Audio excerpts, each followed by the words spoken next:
Hi there. Hi there, Aquarius Pisces. Welcome back. This is Cusp of Beauty Tarot, and I'm here to do your October 2020 reading. I'm going to jump right into it for you. We're going to do it from multiple standpoints. First, I'm going to get some overarching energies. You can check out below for the decks I'm using. We're going to do overarching. We're going to do career, work, finance, and we're going to do love and relationships. And I'm going to pull tarot first in all those areas, and then I'm going to do a few oracles for you. Okay, so this is for October 2020, and this is for Aquarius Pisces. What's going on?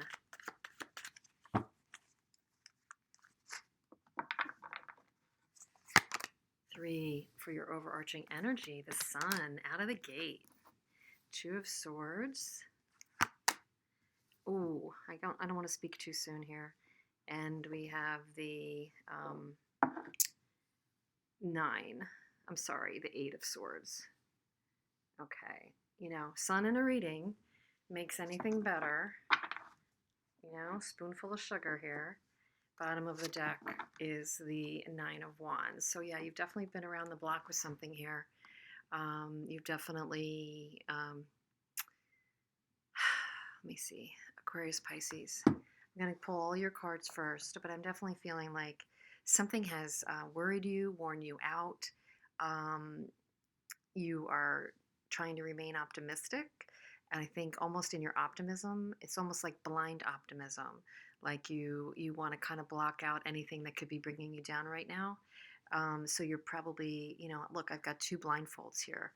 The two and the Eight of Swords both have blindfolds over their eyes. So, I think you're being blinded by maybe some self-imposed concerns, or maybe even from your own optimism, not letting you see reality on something here. But the reality is you're worn down on something, and there may be a need to move on from something.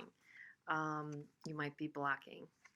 Could be even out of ego, but you could be blocking something, blocking yourself from maybe even making a decision to move on, is what I'm getting. That's just the overarching energy. Let's pull some more. So we're going to pull on your career, work, and finance. See what energies are going on there for you, Aquarius, Pisces.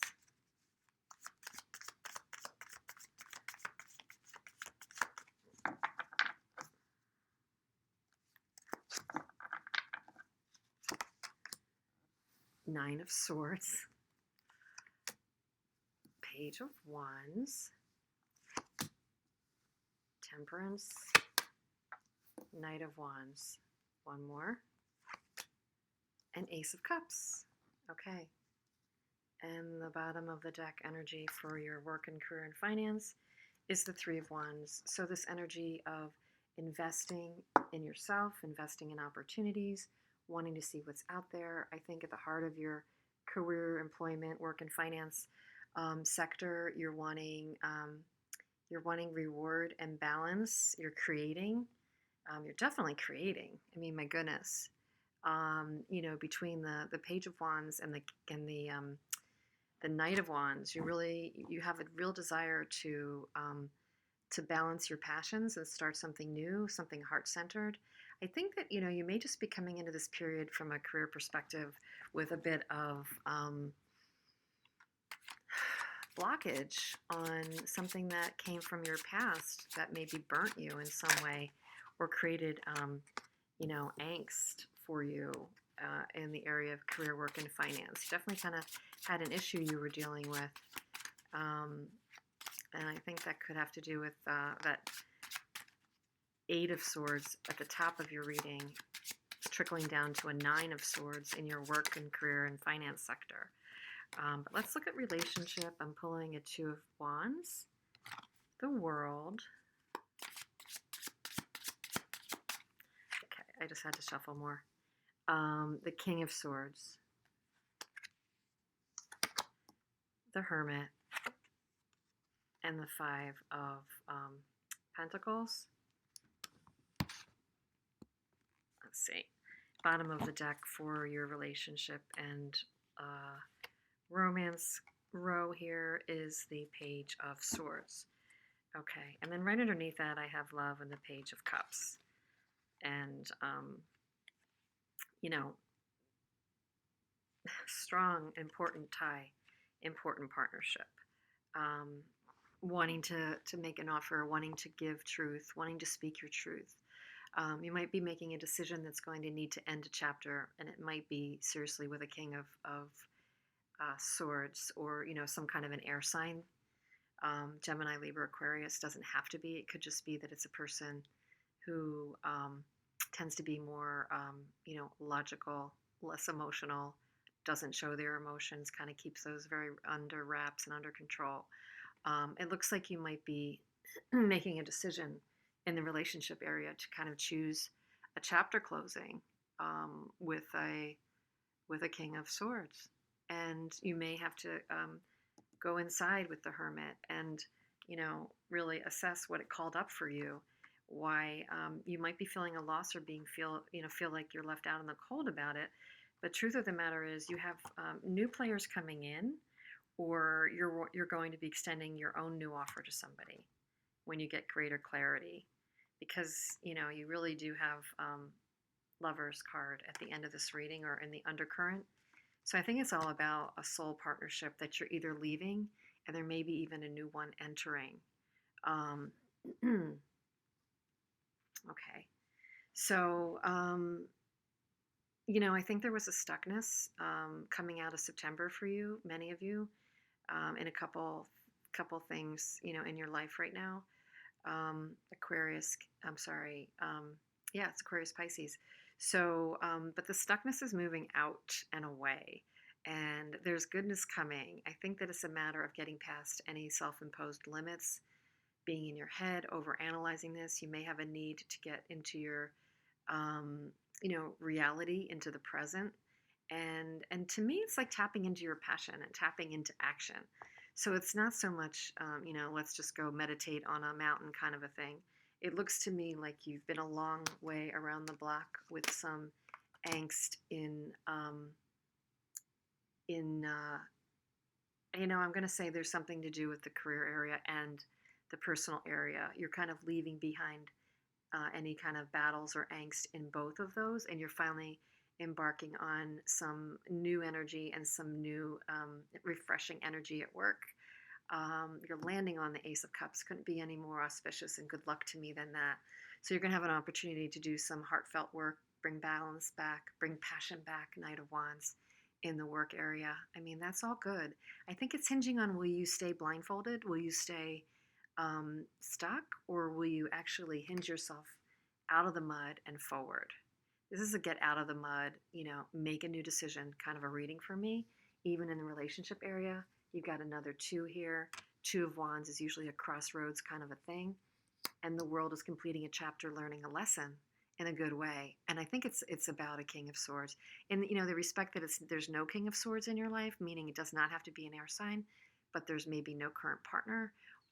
You're just acting in the area of King of Swords for your own life, and just be really clear and empower, in your own power, to make right decisions, etc.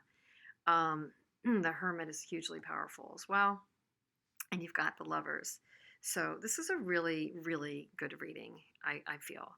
I think, and also the bottom of the deck on the relationship here, another one, very positive, is the 9 of Cups. So your wish is coming true. And, I can't ignore, that the Lovers and your wish is coming true is coming here, even though you have the 5 of Pentacles, which is usually lost or feeling left out. You're going to have to get over that, because look at all these players and new energy coming in and new communication or new messages. Page of Swords, Page of Cups, and Page of Wands. So in your relationship area, you either are going to have multiple players coming forward, or at least this is just the energy of communication, shifting, newness, and new energy, coming in from you or to you. Okay, I'm not sure what that's going to exactly look like, but you're going to need some introspection and getting over this loss And look, there's a key partnership you're either learning from or moving toward. Excuse me. In many respects, the love can actually be your relationship with yourself as well. So let's see, what else is in store. I'm sorry, I'm a little bit of a small space here. I don't know why I chose to do it in a small space, but I'm going to pull any oracle wisdom and messages for you from the life lessons oracles here. Life purpose oracle lesson cards. Oh, I got two. Relationships. I'm attracted to those people who serve my higher good. Excellent. And gratitude. I'm thankful for this life and the opportunities that it represents. So it's, if you're going to take the blinders off, take them off and do it in a way that you're acknowledging. I feel like, I'm kind of hearing more of a message around acknowledging, the good, bad, and the ugly, like we take it all in, learn the lessons, whether it's from a work perspective or a personal love relationship perspectives. And, in terms of relationship, and be grateful because everything we're experiencing is bringing us closer to what we need and desire. It's one of those, like there's no bad decisions because everything is a stepping stone. That's what I'm feeling. But I think that you can't get there if you stay locked in your own, grief or your own denial or your own unwillingness to see what's really in front of you because, it's really good. It's really good and positive. There's energy here it's just shifting. And I did say that you have the sun. There's like no doubt you have the sun. Here's my cup of happy mug. But you do have the sun at the top here, okay? So no matter what you've seen or heard during this reading so far, you have the sun, which is illuminating a positivity on everything in this reading.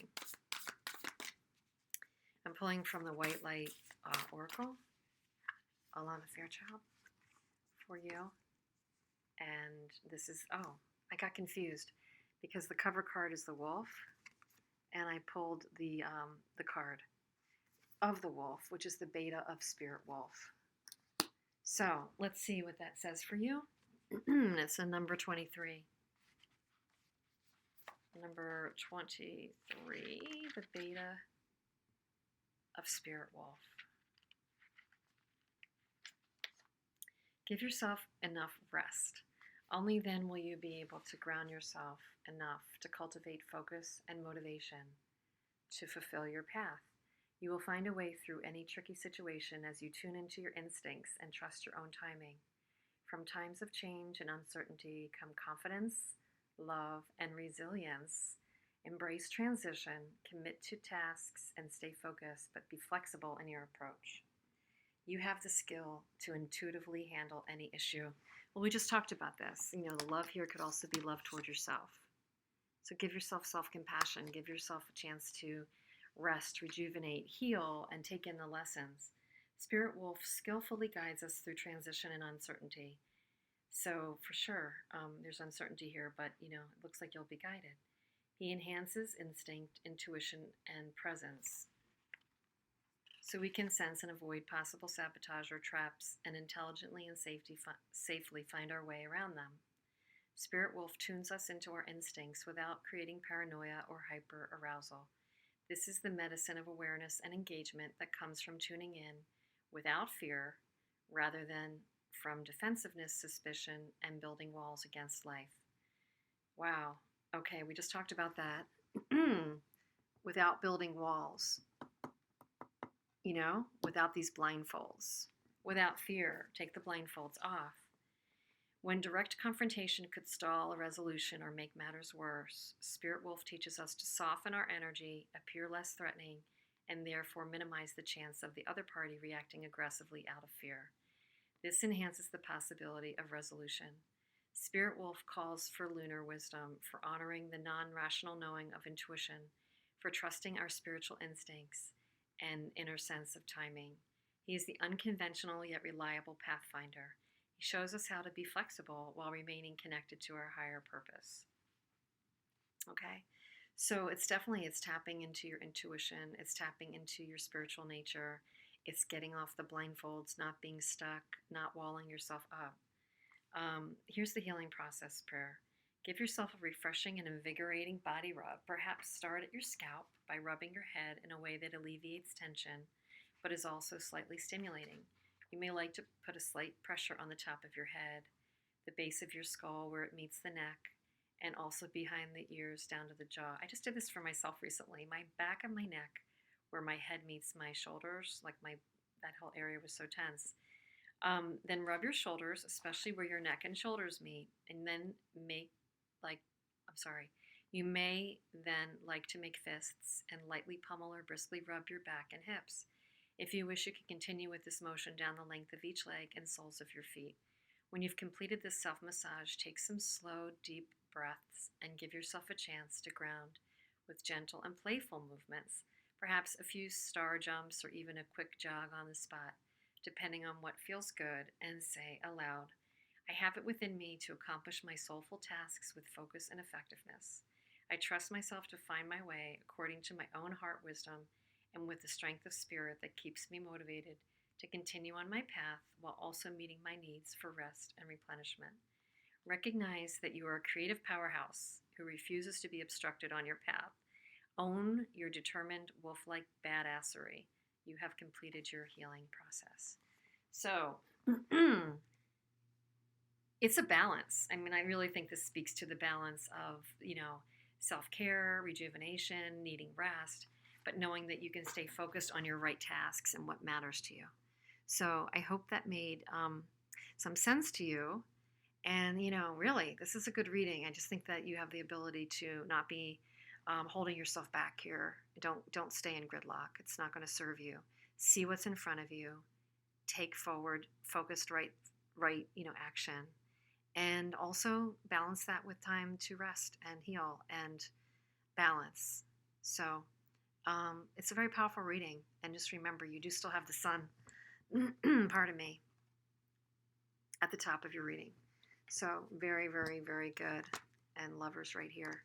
So I wish you a lot of luck and love in October 2020. And let me know what you think.